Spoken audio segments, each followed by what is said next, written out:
Good morning दर्शक बंधु। आज हूँ जून 13 तारीख शुक्रवार। आज दिन जाकर टॉप न्यूज आसन जानिबा। जदि आपने चैनल नुआ तेज वीडियो को लाइक कर चैनल को निश्चित सब्सक्राइब करूँ। तेज चलतु आज खबर पर नजर पकेइबा।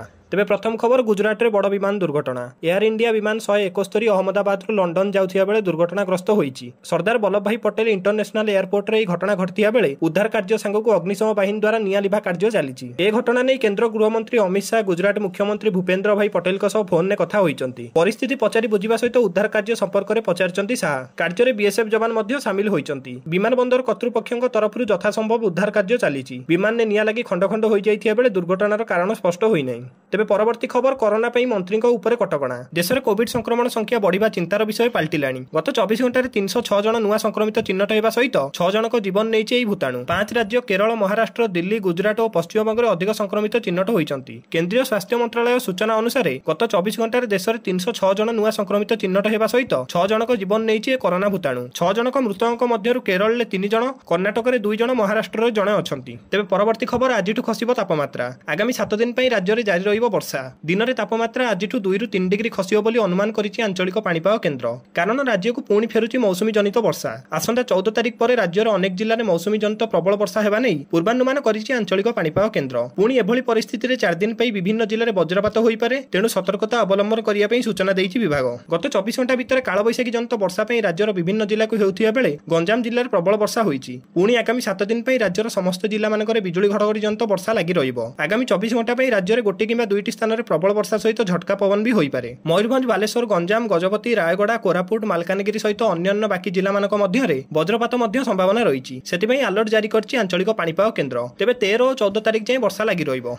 तेबे परवर्ती खबर, राज्य स्तरीय विकास वाहनर हेला शुभारंभ। आज जून 21 तारीख जाए गड़िब विकास वाहन। यार शुभारंभ कले मुख्यमंत्री मोहन चरण माझी। सरकार योजना संपर्क में लोकों कले सचेतन। विभिन्न योजना संबंध में कराजिब अवगत। एही कार्यक्रमटी भुवनेश्वर महात्मा गांधी मार्ग में चली। मुख्यमंत्री कहते राज्यर 314 ब्लॉक रे विकास वाहन बुलिब। 5 महानगर निगम 115टी पौरांचल भी गड़िब। से कहते 25टी प्रतिश्रुति देइथिले, 11टी पूरण करछंती। 2,90,000 कोटी रे पहुंची बजेट। प्रत्येक वर्ग को सुहाइबा योजना होईची। निजस्व ढंग से लक्ष्य पूरण करछंती सरकार। शिक्षा, स्वास्थ्य, पानीय जल, गमनागमन को फोकस करा जाउची बोली कहते मुख्यमंत्री मोहन चरण माझी। तेबे परवर्ती खबर, राज्य में बीजेपी सरकार को वर्षे। मोहन सरकार को पूरीला वर्षे। 2024 मसीहा जून 12 तारीख में मोहन माझी नेतृत्वाधीन सरकार देइथिबा प्रतिश्रुति को पूरण करछंती। राज्यवासी जो भरोसा देई हमको भोट देइथिले सेही भरोसा आमे रखिचु। आगु भी दृढ़ कार्य जारी रखिबु। जनसाधारण को देइथिबा प्रतिश्रुति को वास्तव सह पूरण करिचु। तेणु आमे कथा देई कथा रखिचु बोली कहते मुख्यमंत्री मोहन चरण माझी। तेबे परवर्ती खबर, जाजपुर में मुंड नेउची झाड़ाबांती। अनायत झाड़ाबांती बढ़िबार लागिची मृत्यु संख्या।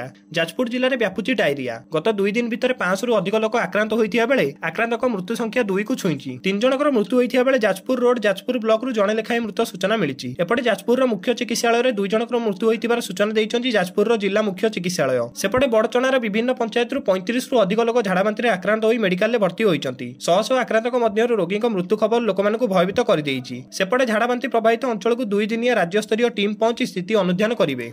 तेबे परवर्ती खबर, प्रकाश पाइला प्रथम पर्याय +3 कटअफ मार्क। राज्य में +3 नामलेखा प्रकाश पाई प्रथम पर्याय कटअफ मार्क। उच्च शिक्षा विभाग पक्षर प्रथम कटअफ तालिका प्रकाश पाई।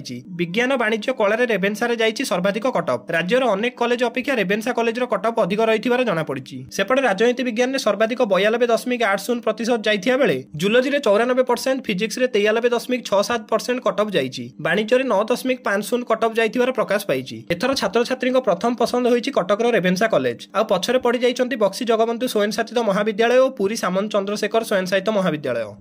तेबे परवर्ती खबर, सरकार विरोधी नारा देई बीजेडी प्रतिवाद। विकास वाहन बनाम जनजागरण। महात्मा गांधी मार्ग में बीजेपी सरकार विरुद्ध में बीजेडी पावर शो। बीजेपी सभास्थल मात्र 500 मीटर दूर में बीजेडी विक्षोभ। बीजेडी विधायक, सांसद, पूर्वतन विधायक सामिल। सरकार विरोधी नारा देई प्रतिवाद करिछि बीजेडी। गोटे वर्ष भितर किभली लोक माने प्रतारणार शिकार होइछंती सेतिपई लोकंकु अवगत करिवो दल। बीजेडी जनजागरण अभियान भुवनेश्वर मास्टर कैंटीन आरंभ होइछि। बीजेडी अभियोग करथिला जे सरकार काम न करी केवल स्लोगान और भाषणबाजी मारचंती। केवल बीजेडी सरकार करा जाइथिबा कार्य रंग मारचंती। एही जनजागरण सबु गाँ को नेबो बीजेडी।